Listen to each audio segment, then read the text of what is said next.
누가복음 6장의 내용은 마태복음 5장과 8장까지 있는 내용들과 유사한 내용들이 많이 있다 그랬습니다. 그래서 누가는 예수님의 그 산상수훈, 팔복과 산상수훈에 대한 이런 내용들을 이 6장에 비교적 아주 간략하게 기록해 놓고 있습니다.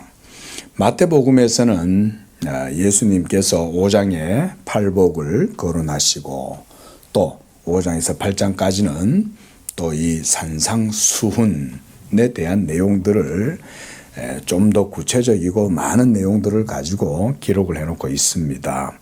그러나 우리가 이 누가복음의 내용도 읽어보면 그 교훈은 빠뜨리지 않았어요. 누가도 핵심적인 교훈은 그 속에 다 있습니다. 우리가 기본적으로 어느 정도 추측할 수 있는 건 누가는 그래도 누가의 관점으로 이 누가복음을 기록하였을 것이다. 우리가 지금까지 많이 보진 않았어도 6장까지 봐오면서 누가의 관점이 이 속에 확실히 들어가 있다는 사실은 우리가 여러 번 봤습니다. 그렇죠? 오늘 본문에서는 마태에 기록되어져 있는 그런 산상수훈에 대한 내용과 사실은 크게 다르지 않습니다. 그러나 우리가 여기서 간단하게 제가 중요한 것들만 좀 언급을 드리고 오늘은 그렇게 마치려고 그럽니다. 먼저 27절부터 35절까지의 내용에서는 누가가 소위 말하는 이 율법의 정신에 대해서 말을 해주고 있습니다. 오늘날 저 팔레스타인의 이스라엘 요즘 전쟁하느라 그렇죠.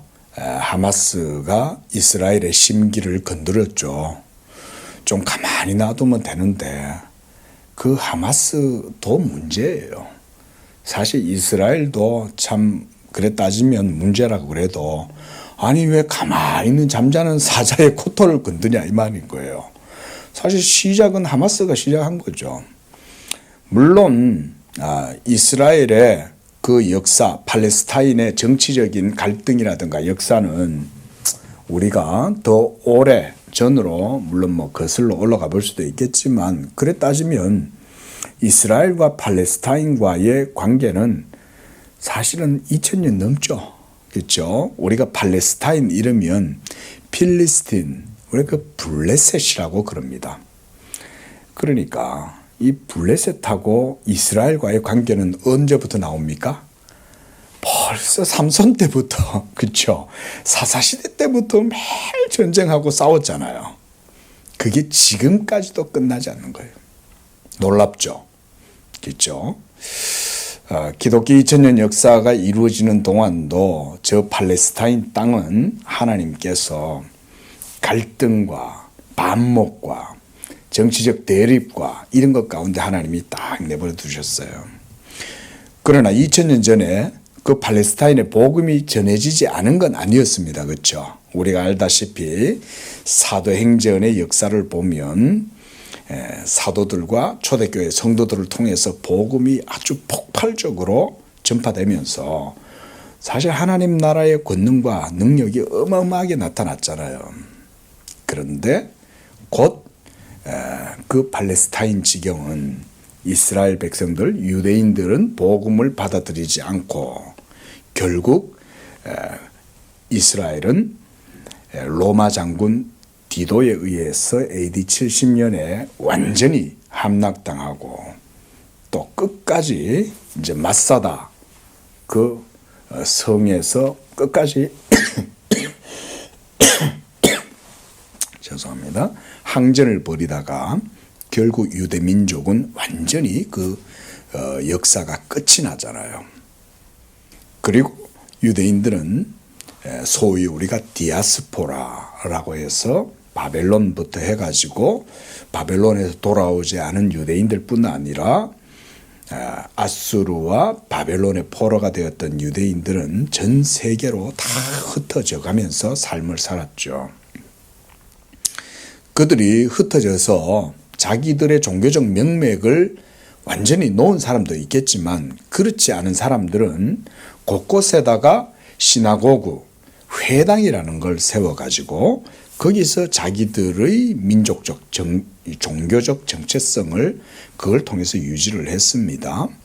그런데 그들이 율법 토라를 따라서 신앙생활을 하고 그렇게 공동체를 이루면서 살았지만 그렇게 할수록 그들의 역사는 이방인들에게 탄압을 당하고 온갖 모든 배척과 함께 여러 가지 어려움들을 당했죠. 대표적으로 우리가 홀로코스트 있죠. 아우슈비츠에서 600만 유태인의 학살.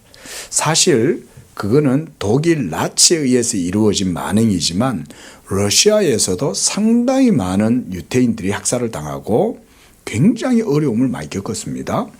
그뿐만 아니라 유태인들은 이 자기들만의 종교에 대한 이걸 갖고 있기 때문에 이게 다른 이방인들과 항상 이게 뭘 조장하냐면 갈등을 조장해요. 왜냐하면 자기들은 하나님의 선민이라는 이런 의식을 가지고 있잖아요. 그러면서 그들에게는 또 외적 표지가 있죠. 할례를 행하고 또 그들의 절기를 또 지키죠. 이방인들 사이에서 그걸 지키면 이방인들이 그걸 이렇게 볼 거 아니에요. 그죠? 그럼 이방인들이 그걸 좋아할까요? 아이고야, 참 자기네들은 뭐 신을 섬긴다고 뭐 자기들 신만 대단해? 이러고부터 시작해가지고 벌써 감정의 골이 깊어지는 거예요.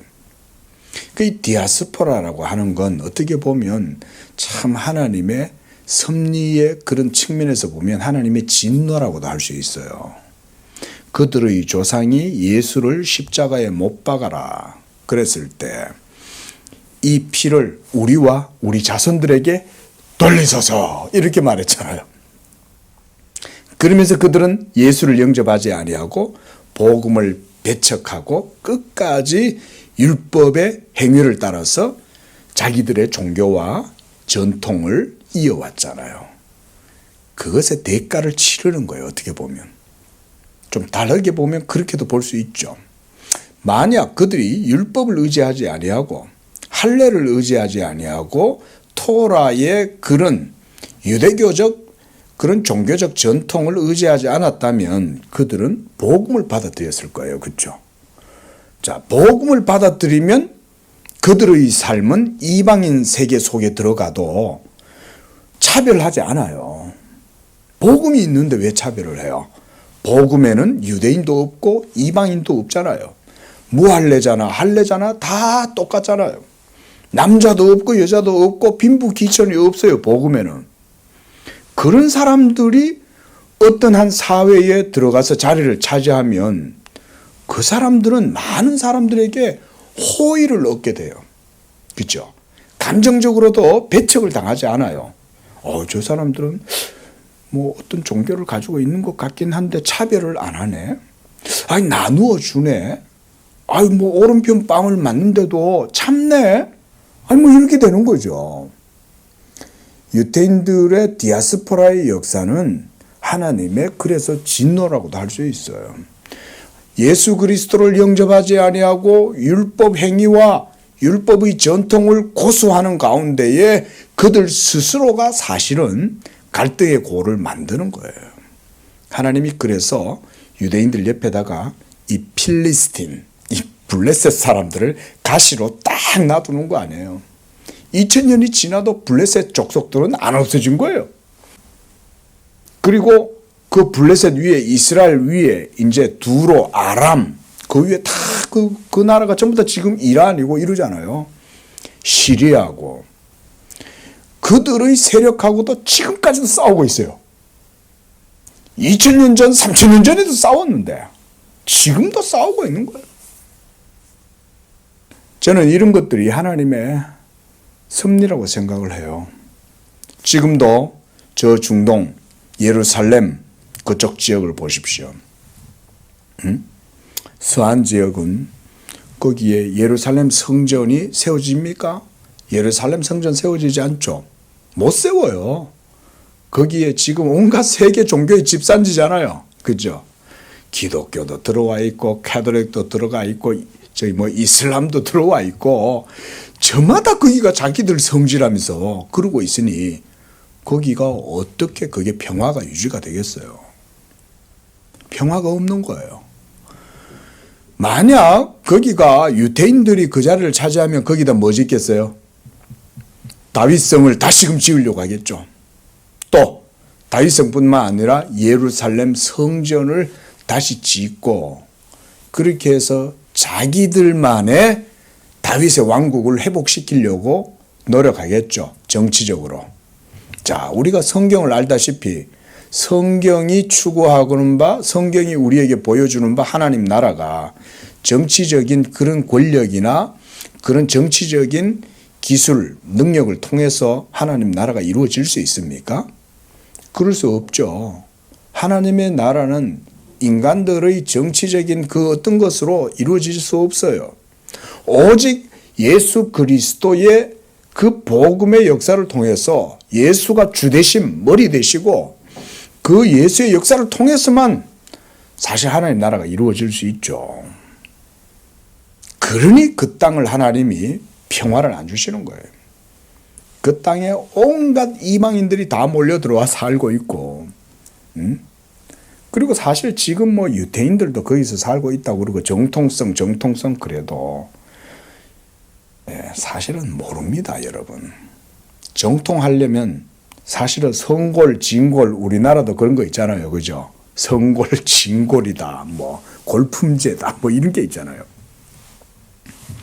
진짜 정통 유대인이 되려면 순수 혈통이어야죠. 그래 따지면. 근데 사실 순수 혈통도 없죠.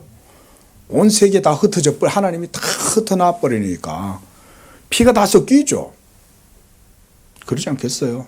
저 우크라이나의 대통령 젤렌스키라는 분도 혈통은 유대인 혈통이라지만 정통 혈통이겠어요? 적통이 아니죠. 그렇죠?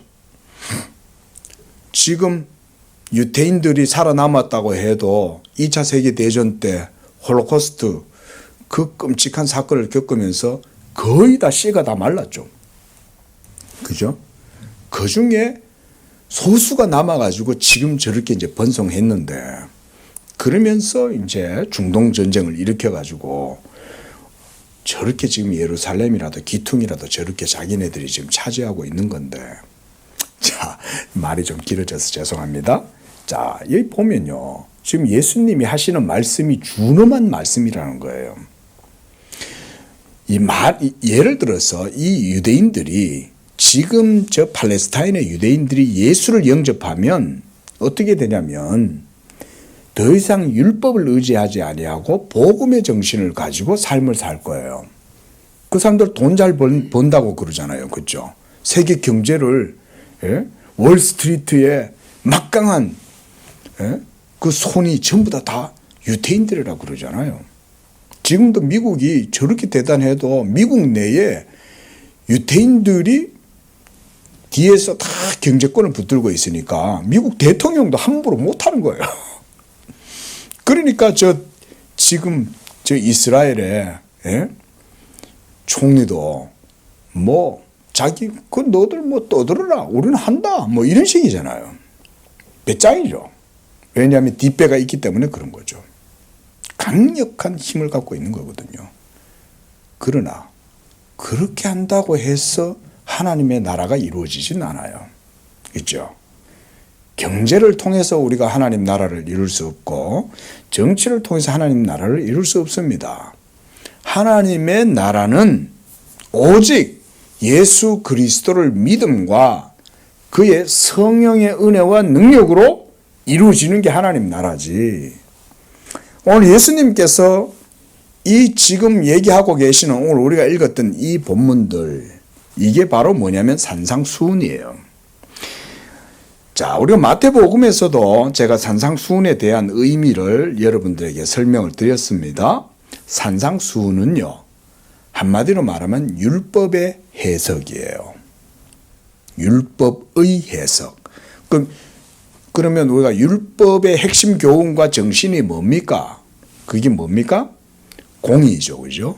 정의죠. justice예요. justice. 공이라는 말은 네가 내 일을 상하게 하면 나도 너의 일을 상하게 하고, 네가 내 눈을 상하게 했으면 나도 그만큼의 상응하는 것을 갚아주는 것. 눈에는 눈, 이에는 이. 이런 식으로 율법의 공의를 이런 식으로 해석하죠. 율법 정신이란 그런 게 아닙니까? 공평, 정의라는 것이 율법은 그런 식으로 딱 이스라엘 백성들이 배웠죠. 누군가의 집에 짐승, 가축을 이렇게 잃어버렸다든지 빌려갔다가 그것을 도둑을 맞았다든지 잃어버렸다든지 아니면 자칫해가지고 남의 집 가축을 빌렸다가 죽게 하면 딱 그것을 상응하는 만큼의 보상이 주어져야죠. 그죠? 또 도둑질을 했다가 이웃에게 손해를 끼쳤다면 또 배상을 해줘야죠. 그렇죠? 이런 식으로 구약 이스라엘 백성들, 유대인들은 율법을 배웠는데 예수님은 그 율법의 정신을 지금 설명하면서 율법보다 더 깊은 복음의 정신도 설명해 주고 있어요. 그래서 제가 요 구절 하나씩은 내용들은 살펴보지 않겠습니다. 그런데 우리가 소위 말하는 우리가 황금률, 산상수훈에 대한 내용이 바로 이거죠. 27절에 보면 너희 원수를 사랑하고 너희를 미워하는 자를 선대하고 저주하는 자를 위해 축복하고 모욕하는 자를 위하여 기도해라. 또 이 뺨을 치면 저 뺨도 돌려대라. 또 30절에 겉옷을 빼앗는 자에게는 속옷조차도 주고 너에게 구하는 자에게 주고 네 것을 가져가는 자에게 다시 돌려달라 라고 말하지 말라. 자, 이런 게 모두가 다 율법의 객관적인 의의를 보여주는 거예요. 우리가 예수님이 율법의 최고의 정신이 뭐라고 그랬습니까? 하나님 사랑과 이웃 사랑이죠. 그죠? 이것이 사랑으로 드러나게 되면 그 사람은 율법의 가장 깊은 의미를 실현하는 사람이에요. 그만큼 율법이 대단한 거죠. 근데 그만큼 할 수 있는 사람이 있을까요? 율법의 의의를 예수님이 이렇게 해석을 해 주시는 거예요. 율법 정신은 이런 거야. 네 오른뺨을 때리면 왼뺨도 돌려대는 게 율법 정신이야. 너 그렇게 할 수 있어? 이런 질문이 그 속에는 들어가 있다고 생각하시면 됩니다. 우리 누군가가 나에게 돈을 구워달라 하는데 여러분 돈 구워줘 놓고 각서도 안 쓰고 그 사람 안 갚으면 그냥 됐어. 그래 너 가져. 이렇게 할 수 있는 사람이 얼마나 될까요? 그런 사람 거의 없죠. 그렇죠? 근데 그게 바로 율법 정신인 거예요. 예수님이 율법 공의의 정신을 이렇게 지금 설명을 하면서 가르쳐줘요. 근데 이 율법 공의의 정신과 교훈, 이 뜻을 완전히 실현할 수 있는 단 유일한 한 사람이 있어요. 누굴까요? 예수님이에요. 예수님만이 율법이 요구하는 바, 이 저스티스를 완전히 행하실 수 있는 분이에요. 그래서 우리가 산상수훈에서도 마태복음 할 때 그런 말씀드렸지만 결국은 산상수훈의 해석은 곧 누구에 대한 해석이라고 할 수 있겠습니까? 예수님 자신에 대한 해석이라고 할 수 있는 거예요. 물론 산상수훈에서는 예수님 자신에 대한 믿음에 대해서 막 교리적으로 논증한다든지 이런 건 없어요. 그죠? 그러나 결국 율법의 정신의 핵심은 예수 그리스도의 의의를 보여주는 겁니다. 그리고 그걸 우리는 할 수 없어요. 우리는 겉옷 달라 하는데 속옷까지 벗어주면 어떡해. 그렇죠? 우리는 할 수 없어요. 가끔 가다가 역사 속에 성령이 충만해가지고 그렇게 하시는 분들이 더러 가끔 가다가는 나타나요. 마치 샛별처럼 반짝하고 나타났다가 사라지죠. 가끔 가다 그런 분들이 나타나긴 해도 그거조차도 성령의 놀라운 은총 가운데 붙들림 받아서 그렇게 하는 분들이 더러는 있어요. 가끔 가다가. 하지만 자연인의 본성으로는 절대로 못합니다. 흉내도 못 냅니다. 생각도 못합니다. 또 이런 가치가 있는 줄도 모릅니다. 자연인은 절대 알 수 없어요. 그래서 산상수훈 속에 감춰져 있는 영적인 교훈은 이 율법의 해석이 바로 누구에 대한 해석이냐? 예수님 자신이 율법의 실체요. 예수님만이 이 율법의 의의를 이룰 수 있는 유일한 하나님의 사람이다. 이거를 제시해 주는 게 산상수훈이에요. 그래서 우리가 구약 속에서 그리스도를 본다 이런 말을 하잖아요. 그거는 율법이 그리스도를 증거하기 때문에 그런 거예요. 그래서 율법을 깊이 연구하면 그 속에서 뭘 보냐면 하나님의 지혜를 보는 거예요. 여러분, 이 하나님의 지혜, 호크마, 그게 뭘까요? 그 지혜는 바로 예수 그리스도를 말하는 거예요. 우리가 잠언서를 지혜서라고 그러잖아요. 근데 잠언 성경 안에 들여다보면 지혜가 인격적으로 제시되죠. 그렇죠? 지혜가 부른다든가 지혜를 얻는 자는 생명을 얻었다라든가 이런 지혜의 그런 내용들에 대해서 많이 얘기하는데 그거는 율법의 지혜는 바로 예수님을 말하기 때문에 그런 거예요.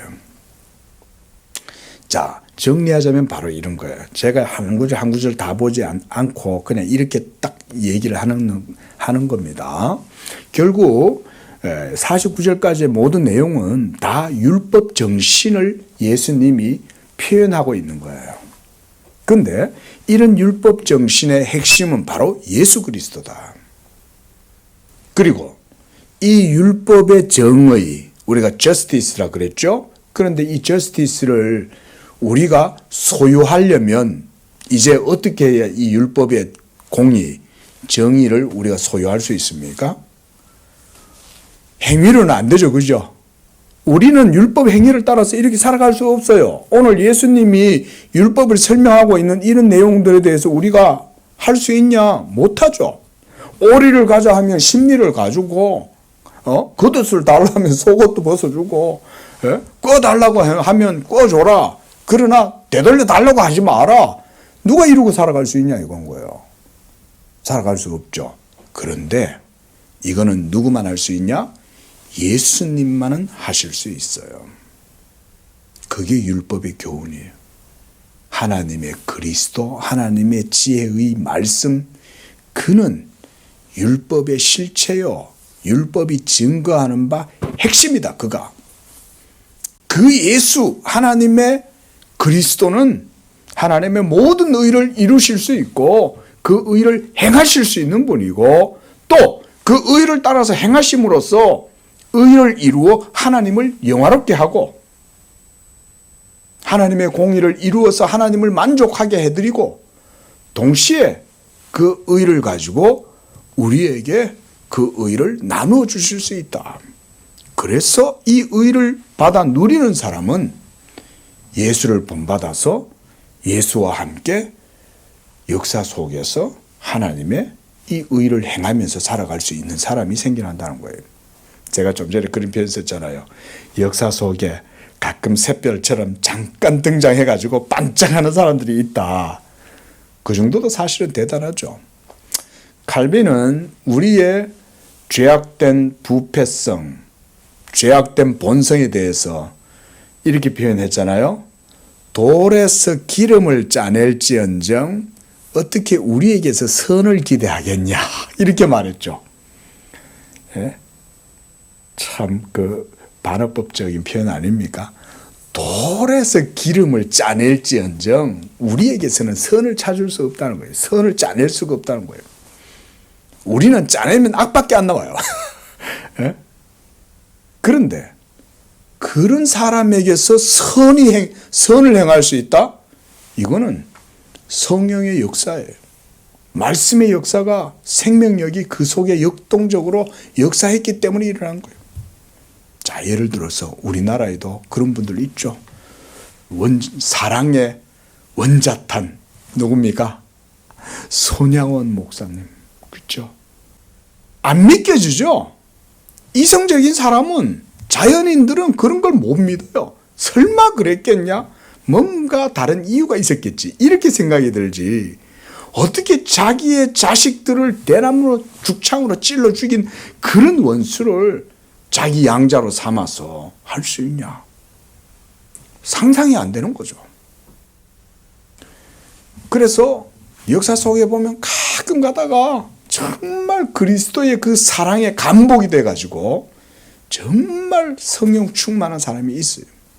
성경에 대표적으로 우리가 스테판, 그렇죠? 스테판 집사님이 자기를 향하여 돌을 던지고 경멸하고 조롱하고 죽이려고 덤벼드는 사람들을 향하여 주여 저들을 용서하여 주시옵소서. 저들은 자기들이 하는 걸 알지 못하나이다. 이러면서 그가 죽어가는 가운데에서도 하나님께 기도하잖아요. 이거 정신이 돌아서 그렇게 하는 거 아니죠? 성령의 충만함을 받으니까 그 일이 가능한 거예요. 그 성령의 충만함이 예수로 말미암아서 주어지는 거예요. 오늘날도 저는 하나님의 택한 백성들이 이 세대 가운데에서 하나님의 은밀한 섭리 속에 감추어진 자들이 있다고 저는 믿어요. 어떻게 또 양재교회를 찾아오셨는지 모르겠습니다. 하나님의 인도하심이 또 있으시니까 또 이렇게 또 오셨겠죠. 제가 오늘 저녁 때 우리 성도님을 뵈면서 마음속에 그래도 참 하나님께서 이 참 우리 교회 또 귀한 성도님도 교제케 하시고 보내주셨구나. 그런데 그러면서 제가 그런 생각이 들더라고요. 이 세대 가운데에서도 이 예배를 드리려고 예배 처소를 찾아오시는 분 참 귀하구나. 그러면서 하나님이 참 이 시대에도 7천 용사들을 남겨두시는구나. 그러니까 우리는요 몰라요. 사람이 이성으로는 판단할 수 없어요. 하나님의 섭리 가운데 자기의 이름을 위하여 딱 하나님이 아시는 백성들이 있는 거예요. 그리고 그들은 하나님의 비상한 섭리와 역사 속에 은밀한 장막 가운데 그들을 다 인도하시는 거예요. 이걸 바람이 동에서 서로 불고 서에서 남으로 불고 어디로 부는지 우리는 모르는 것처럼 성령으로 난 자는 다 그런 거예요. 예수 믿는 사람, 율법 행위로 말미암아 하나님 앞에 의롭다함을 얻는 자들이 아니고 성령을 쫓아 행하면서 믿음으로 행하여 하나님의 성령의 그 역사심을 따라 율법의 요구가 이루어지도록 하는 이런 삶을 사는 사람. 누가 율법을 행할 수 있냐 이거예요. 누가 오늘 예수님이 말씀하신 것처럼 형제여 네 눈에 있는 들보를 빼내라 이런 마음을 가질 수 있는 사람이 누구겠냐 이거예요. 우리는 다 비판하기 바쁘잖아요. 그죠? 자기 눈에 있는 들보는 보지는 못하고 타인의 눈에 있는 그 작은 티는 보면서 이게 전부 다 율법 정신이죠. 율법이 얼마나 인색합니까? 그죠? 제가 설교 서두에 길게 그냥 유대인들 얘기를 좀 했지만 지금도 그러고 있는 거예요. 물론 하마스가 잘못했죠. 막 그 공연장에 난입을 해가지고 총으로 난사를 해서 무고한 사람들을 막 죽이고 납치해가고 아주 악랄하죠. 그러나 도리어 더 길게 돌아보면 그래 유대인들이 지금까지 어떻게 했습니까? 사랑을 나눠주었습니까? 돈을 그렇게 많이 벌었다고 그러면서 동정은 얼마나 베풀었어요? 히틀러가 어릴 적에 유대인한테 반감을 가졌대요. 히틀러가. 그러면 그 유대인이 이 히틀러한테 동정을 베풀고 선행을 베풀어 줬다면 그 히틀러가 그런 광기를 막 부리고 유대인들을 경멸했겠습니까? 돈 많고 잘 벌 때 좀 이렇게 자선도 베풀고 너그럽게 하고 남들 비판하지 말고 그럼 될 텐데 예수는 믿지도 않으면서 율법 정신을 가지고 주판 알만 튕기잖아요. 이게 유대인들 이미지거든요. 주판 알만 딱 튕기는 거예요. 그게 결국은 본인들에게 말하자면 그게 가시체가 되는 거예요. 그게 유대인들의 가시체죠. 우리가 이 산상수훈을요, 그래서 그런 맥락에서 저는 이해해야 된다고 생각을 해요. 율법은 하나님의 말씀이죠. 하나님의 공이죠. 이 의가 율법 가운데 분명히 드러나죠. 그러나 그 의를 따라서 행위로 살아가고 그 행위로 하나님의 율법 앞에서 의롭다함을 얻을 육체는 한 사람도 없죠. 오직 그것을 할 수 있는, 행할 수 있는 분은 예수 그리스도밖에 없어요. 그만이 이 율법의 요구를 이루실 수 있어요. 그가 십자가에서 자기 몸을 들이심으로써 율법에 대하여 율법으로 말미암아 죽임을 당하사 이제 이 예수를 믿는 자들은 이 율법이 요구하는 바 그 율법의 요구가 이루어질 수 있도록 그리스도로 말미암는 성령의 은혜와 의를 그들에게 주신다. 이게 율법 속에 감추어져 있죠. 이거를 못 보는 거예요. 그래서 사도 바울이 고린도 후서 같은 데도 보면 오늘날까지도 이렇게 말했어요. 사도 바울 시대 때 사도 바울이 지금까지도 유대인들의 얼굴에는 율법의 이 수건이 덮였나니 그랬어요. 이 베일이 가려져 있기 때문에 복음, 산상수훈의 본질, 산상수훈의 핵심 교훈이 뭔지를 못 본다는 거예요. 산상수훈의 핵심은 아까도 말씀드렸죠? 예수가 바로 율법의 실체예요. 예수가 언약의 바로 실체고 율법이 증거하는 바는 사람의 행위로는 의롭다함을 얻을 수 없어 오직 이 율법의 의를 만족시키고 이룰 수 있는 의는 예수밖에 없어. 그래서 그 예수를 우리가 믿을 때 하나님이 여러분을 믿음으로 의롭다 해주시고 성령의 능력을 덧입혀 주셔서 율법이 요구하는 바를 따라 하나님께 살아갈 수 있도록 해주신다. 이게 하나님의 감추어진 섭리입니다. 저는 이 시대에도 하나님께서 자기의 이름을 위하여 택하신 백성들이 믿음과 성령을 쫓아서 행하여 하나님의 계명의 말씀 따라 살아갈 수 있도록 은혜와 능력을 주신다. 이런 게 산상수훈 속에 감춰져 있는 깊은 교훈이에요.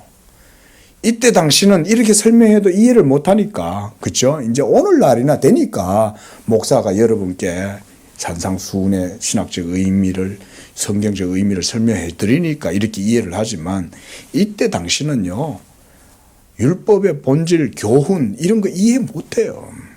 전부 다 율법 행위의 자랑과 의에 사로잡혀 있고 유대인들은 할례, 모세의 제자, 자기들은 아브라함의 족속 이런 의식에 꽉 사로잡혀 있기 때문에 이 하나님 나라의 교훈을 받아들일 수가 없어요. 이 사람들이.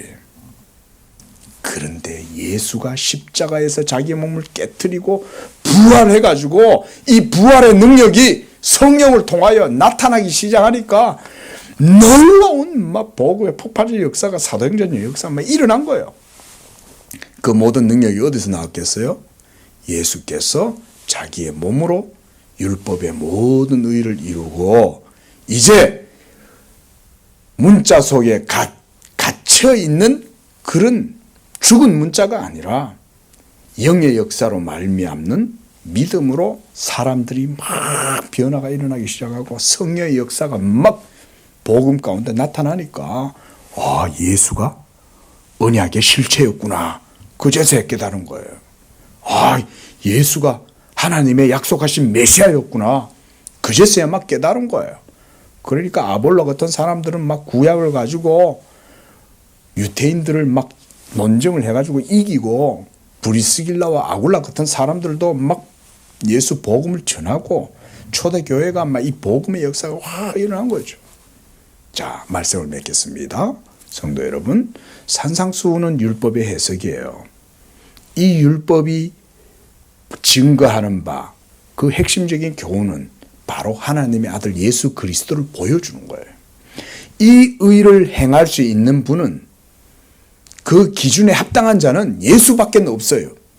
죄 없으신 하나님의 그리스도가 성육신하셔서 친히 사람 되심으로 이 일을 행하심으로써 우리를 위한 의를 마련하는 거예요. 그래서 우리가 이번 주에 히브리서에서 봤습니다. 그렇죠? 우리 구원의 창시자.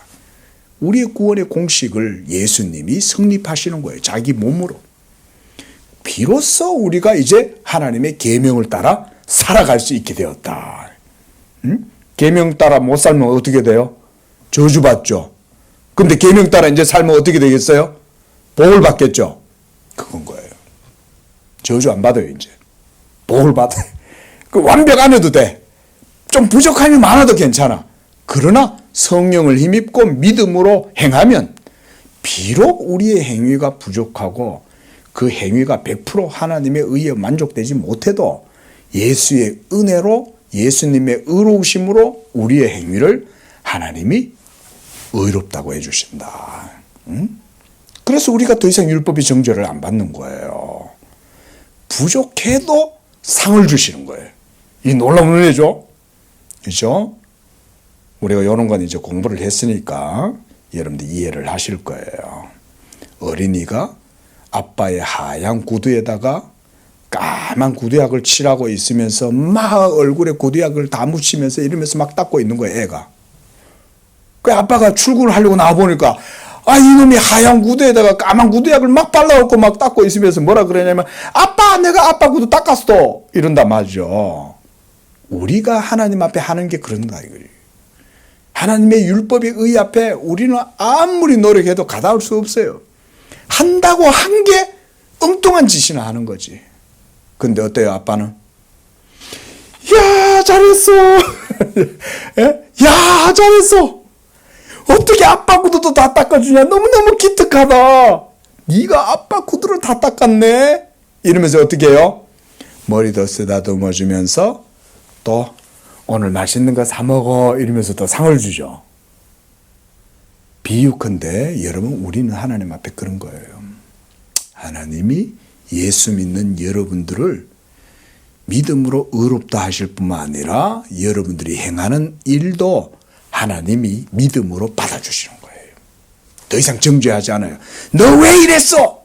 야, 어떻게 하얀 구두에 이놈아 까만 구두약을 칠해가지고 아빠 구두를 갖다 다 망쳐놨냐? 이렇게 하지 않는다 이 말인 거죠.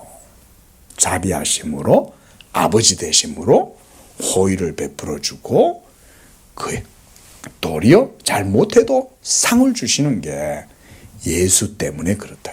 예수 때문에. 자, 우리가 이런 의미에서 산상수훈의 교훈을 받습니다. 기도하겠습니다. 자비로우신 주님, 오늘 이와 같이 율법의 깊은 규범과 또 그 의를 우리에게 설명해 주신 그 예수님의 가르침을 따라서 우리도 율법 행위로 의롭다함을 얻는 것이 아니라 예수 그리스도를 믿음으로써 의롭다함을 얻게 된다는 이 교훈을 오늘 우리가 말씀을 통해서 다시금 듣습니다. 자비하신 주여, 우리 성도들에게 겸손하고 온유한 마음을 주셔서 율법의 실체요, 율법이 증거하시는 바 그 예수 그리스도를 믿는 믿음으로 하나님 앞에 서게 하시고 그리스도께서 다 이루신 그 의를 이제 우리에게 선사해 주셨사오니 우리가 예수 믿음으로 율법의 모든 은총과 복을 누리게 하시고 하나님의 진노와 저주에서 벗어나고 해방을 얻고 자유함을 누리며 성령을 쫓아 행함으로써 우리의 예수 믿음의 삶 속에서 율법의 요구가 이루어지는 복된 그런 언약의 삶이 있게 하여 주시옵소서. 예수님의 이름으로 기도합니다.